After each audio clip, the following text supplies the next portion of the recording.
എല്ലാവർക്കും നമസ്കാരം.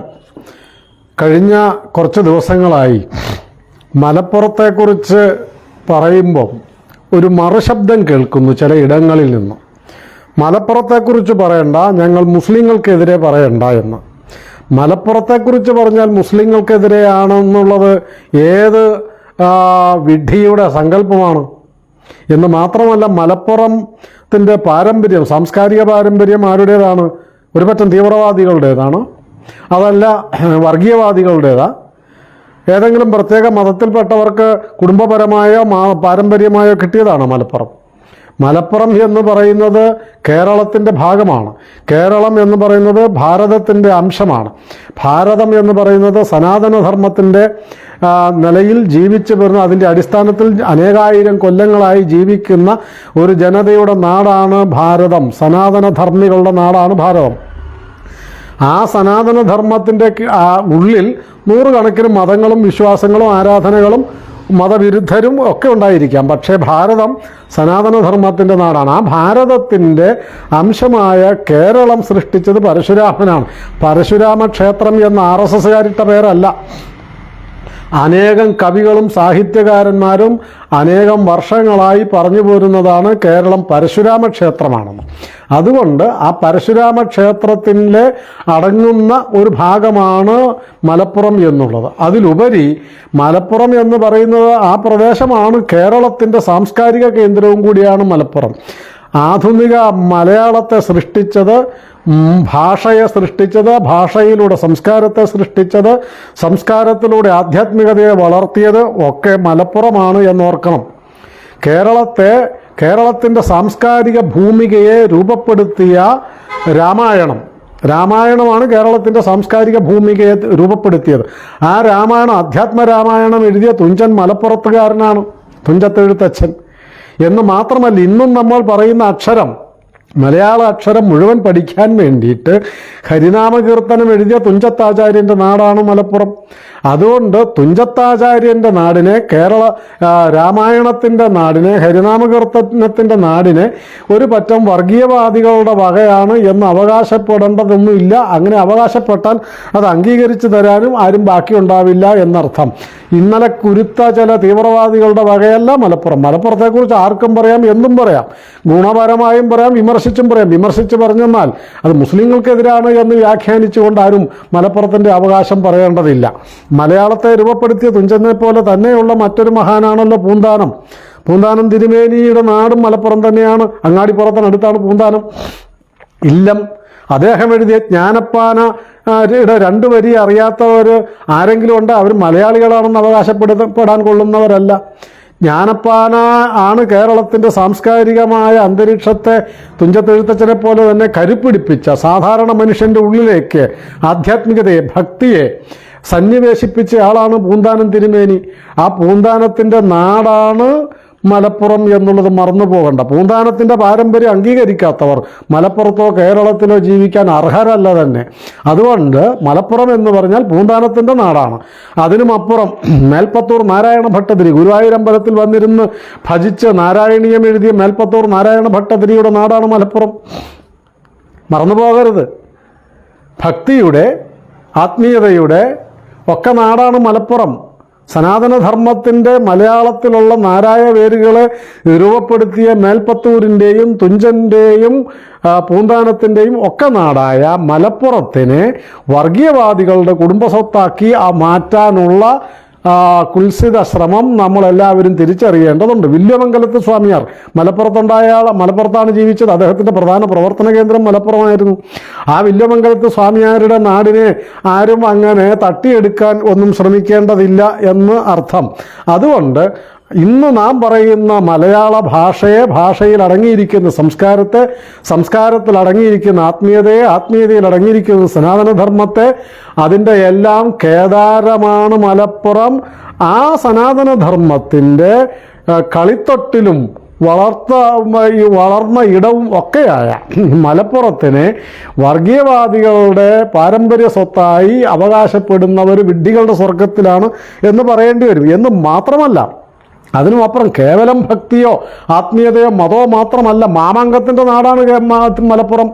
തിരുനാവായയിൽ നടന്നിരുന്ന മാമാങ്കം, ആ മാമാങ്കം എന്ന് പറയുന്നത് നമ്മൾ കേട്ടിരിക്കുന്നത് അഥവാ നമ്മളെ കേൾപ്പിച്ചിരിക്കുന്നത്, മാമാങ്കം എന്ന് പറഞ്ഞാൽ ഒരു പറ്റം ചാവേർ പടയാളികൾ വരികയും അവിടെ നിലപാട് തറയിൽ വിളംബരം പുറപ്പെടുവിച്ച് നിൽക്കുന്ന രാജാവിനെ കൊല്ലാൻ വേണ്ടി പാഞ്ഞെടുക്കുകയും സ്വയം വെട്ടി വീഴ്ത്തുകയും സ്വയം മരിച്ചു വീഴുകയും ചെയ്യുന്ന ചാവേറ്റ് പടയാളികളുടെ യുദ്ധക്കൊതിയുടെ നാടാണെന്നാണ് നമ്മളെ പറഞ്ഞു പഠിപ്പിച്ചത്. അങ്ങനെയൊന്നുമല്ല. മാമാങ്കം എന്ന് പറയുന്നത് കേരളത്തിൻ്റെ സാംസ്കാരിക വിനിമയ പരിപാടിയായിരുന്നു. കേരളത്തിൻ്റെ വാണിജ്യ മഹോത്സവ പരിപാടിയായിരുന്നു. കേരളത്തിൻ്റെ സാമൂഹികമായ ഐക്യത്തിൻ്റെ സന്ദർഭമായിരുന്നു മാമാങ്കം. അനേകം രാജാക്കന്മാരും നാട്ടുരാജാക്കന്മാരും പ്രഭുക്കന്മാരും നാനാജാതി മതസ്ഥരും ഒന്നിച്ചുകൂടി കലയും സംഗീതവും സാഹിത്യവും കച്ചവടവും ഒക്കെയായി കൊടുക്കൽ വാങ്ങലുകളുടെയും വ്യവഹാരങ്ങളുടെയും ആഘോഷങ്ങളുടെയും ആത്മീയതയുടെയും രാജകീയ ഐശ്വര്യത്തിൻ്റെയും ഒക്കെ ഇടമായിരുന്ന മാമാങ്കം, തിരുനാവായിലെ നാവാമുകുന്ദ ക്ഷേത്രവുമൊക്കെ ഉള്ള മലപ്പുറം ആ പാരമ്പര്യത്തെ തള്ളിപ്പറഞ്ഞുകൊണ്ട് അതിൻ്റെ അവകാശത്തെ പുതിയ അവകാശികൾ ആരും ഉണ്ടാകേണ്ടതില്ല. അതാണ് മലപ്പുറത്തിൻ്റെ പാരമ്പര്യം എന്നെല്ലാവരും ഓർക്കുന്നത് നല്ലതാണ്. എന്ന് മാത്രമല്ല, ശുഗപുരം എന്ന് പറയുന്നത് മലപ്പുറത്താണ്. അവിടെ എടപ്പാളിനടുത്ത് ശുഗപുരം ക്ഷേത്രമുണ്ട്, ദക്ഷിണാമൂർത്തി ക്ഷേത്രം. എത്രയോ നൂറ്റാണ്ടുകളായി. ദക്ഷിണാമൂർത്തി എന്ന് പറയുന്നത് പരമശിവനാണ്. ഭഗവാൻ പരമേശ്വരൻ്റെ കേന്ദ്രമാണ് ദക്ഷിണാമൂർത്തി ക്ഷേത്രം എന്ന് പറയുന്നത്. വിദ്യയുടെ നാടും കൂടിയാണ് അവിടെ. അതുകൊണ്ട് ആ ദക്ഷിണാമൂർത്തിയുടെ നാട്, ഭഗവാൻ പരമേശ്വരൻ്റെ നാട്, ശുഗപുരം ക്ഷേത്രമിരിക്കുന്ന നാട് ആരുടേതാണെന്നുള്ളതിന് ആർക്കാണ് ഇത്ര സംശയം? പോരല്ലോ, അവിടെ അങ്ങാടിപ്പുറത്തിനടുത്ത് തിരുമാന്താംകുന്ന് ക്ഷേത്രമുണ്ട്. ആ തിരുമാന്താംകുന്ന് ക്ഷേത്രം മാന്ധാതാവ് മഹർഷി തപസ് ചെയ്ത സ്ഥലമാണ്. മഹർഷിമാരുടെ ഇരിപ്പിടമാണ് മലപ്പുറം എന്നർത്ഥം. മഹർഷിമാർ തപസ് ചെയ്ത തപോഭൂമിയാണ് മലപ്പുറം എന്നർത്ഥം. അതുകൊണ്ട് ആ തപോഭൂമിയിൽ വർഗീയതയുടെ വിഷം തളിക്കാൻ ആരും പരിശ്രമിക്കേണ്ടതില്ല എന്നർത്ഥം. അങ്ങനെയുള്ള അനേകം സാംസ്കാരിക കേന്ദ്രം, മതകേന്ദ്രം, സാഹിത്യ കേന്ദ്രം, ആത്മീയതയുടെ കേന്ദ്രം, രാജകീയതയുടെ കേന്ദ്രം ഒക്കെയായ മലപ്പുറത്തിൻ്റെ പാരമ്പര്യം ശുദ്ധ ഹൈന്ദവമാണ്, സനാതനധർമ്മത്തിൽ അധിഷ്ഠിതമാണ്. എന്ന് മാത്രമല്ല, ആധുനിക കാലത്ത് പോലും മഹാന്മാരായ അനേകം ആൾക്കാരെ, മഹതികളായ ആൾക്കാരെയൊക്കെ ഉണ്ടാക്കിയിട്ടുണ്ട്. അവിടെ വലിയ കവികളുണ്ടായിരുന്നല്ലോ, സാഹിത്യകാരന്മാരുണ്ടായിരുന്നല്ലോ. ഉറൂബിൻ്റെ നാട് മലപ്പുറമാണല്ലോ, ഇടശ്ശേരി ഗോവിന്ദൻ നായരുടെ നാട് മലപ്പുറമാണല്ലോ, വള്ളത്തോൾ നാരായണമേനോൻ്റെ നാട്, കഥകളിയൊക്കെ വളർത്താൻ വേണ്ടിയിട്ട് ഉണ്ടാക്കിയ കലാമണ്ഡലത്തിൽ സ്ഥാപിച്ച വള്ളത്തോളിൻ്റെ നാടാണ് മലപ്പുറം. മഹാകവി അക്കിത്തത്തിൻ്റെ നാടാണ് മലപ്പുറം. അതുകൊണ്ട് നാലപ്പാട്ട് നാരായണമേനോൻ്റെ ആർഷജ്ഞാനം എഴുതി ആർഷ സംസ്കൃതിയിൽ അടിയുറപ്പുള്ള ഒരു ജനതയെ നിലനിർത്താൻ, സംരക്ഷിക്കാൻ, പരിപോഷിപ്പിക്കാൻ വേണ്ടി ആർഷജ്ഞാനം എഴുതിയ നാലപ്പാടിൻ്റെ നാടാണ് മലപ്പുറം എന്നുള്ളത് മറന്നു പോകേണ്ടതില്ല ആരും എന്നോർക്കണം. ബാലാമണിയമ്മയുടെ നാടാണ്. സർവോപരി ഇപ്പോൾ ലോകമെങ്ങും പടർന്ന് പന്തലിച്ച് നിൽക്കുന്ന വൈദ്യരത്നം PS വാര്യരുടെ നാടും കൂടെയാണ് മലപ്പുറം. അതുകൊണ്ട് ആ മലപ്പുറത്തിന്, ഈ സാംസ്കാരിക പാരമ്പര്യമുള്ള മലപ്പുറത്തിന്, ഈ സനാതനധർമ്മത്തിൻ്റെ വിളനിലമായ മലപ്പുറത്തിന്, ഈ ആധ്യാത്മികതയുടെ പ്രഭവകേന്ദ്രമായ മലപ്പുറത്തിന്, തുഞ്ചത്തെഴുത്തച്ഛൻ്റെയും പൂന്താനത്തിൻ്റെയും നാരായണ ഭട്ടതിരിയുടെയും വില്ലുമംഗലത്ത് സ്വാമിയാരുടെയും മലപ്പുറത്തിന് വർഗീയവാദികളുടെ വകയാണ് എന്നുള്ള മട്ടിൽ ആരും അവകാശപ്പെടേണ്ടതില്ല. ആ നാടിനെ അല്ല, മുഴുവൻ കേരളത്തെ, ഭാരതത്തെയും ഒക്കെ വിമർശിക്കാനും വിലയിരുത്താനും ഒക്കെ മുഴുവൻ ഭാരതീയർക്കും അവകാശമുണ്ട്. അതിനെക്കുറിച്ചുമുണ്ട്. മലപ്പുറത്തെക്കുറിച്ച് മിണ്ടിപ്പോകരുത് എന്ന് പറയാൻ ഏതെങ്കിലും വിഡ്ഢികളുടെ കൈ പൊങ്ങുന്നുണ്ടെങ്കിൽ അവരത് സ്വന്തം മൂക്കിലേക്കോ വായിലേക്കോ കയറ്റി വയ്ക്കുകയാണ് നല്ലത്. അതുകൊണ്ട് അവർ സ്വന്തം നാടിൻ്റെ പൈതൃകത്തെ അറിയാത്ത വിഡ്ഢികളാണ്. സ്വന്തം നാടിൻ്റെ സാംസ്കാരിക ഭൂമികയെ മനസ്സിലാക്കാൻ കഴിവില്ലാത്ത മന്ദബുദ്ധികളാണ്. മലപ്പുറത്തെക്കുറിച്ച് പറഞ്ഞെന്നാൽ മുസ്ലിങ്ങൾക്കെതിരാണ് എന്ന് വ്യാഖ്യാനിക്കുന്നത്. അതിൽ കോൺഗ്രസ്സുകാരുണ്ട്, കമ്മ്യൂണിസ്റ്റുകാരുണ്ട്, മുസ്ലിം ലീഗുകാരുണ്ട്, തീവ്രവാദികളുണ്ട്. എല്ലാവരും തീവ്രവാദികൾക്ക് വേണ്ടിയാണ് ഇപ്പോൾ പറയുന്നത്.